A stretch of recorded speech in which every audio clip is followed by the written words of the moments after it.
बानी के गोमछिया करिले रंगदारी होई ओही रान दूधावा के व्यापारी।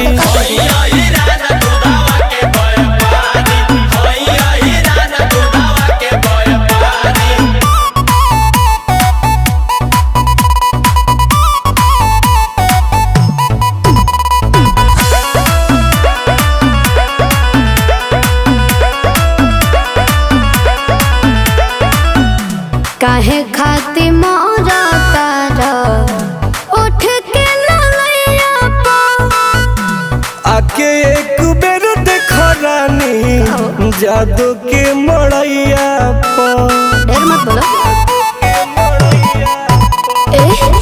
काहे खाती मोरा तारा उठ के ललैया पा आके एक बेर देख रानी जादू के मड़ैया पर। जोर जबरदस्ती से हो कि नयारी बुझलो। अरे रात भर भाग तोहर जाग जाए प्यारी, रात भर भाग तोहर जाग जाए प्यारी होई ओही रान दूधावा के व्यापारी।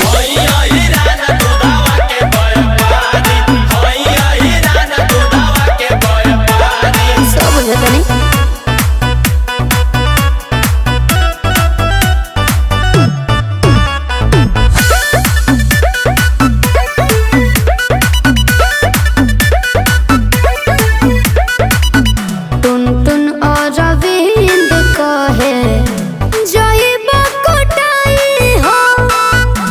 का होले ओहिर के लइका खाह लाग जाई हो।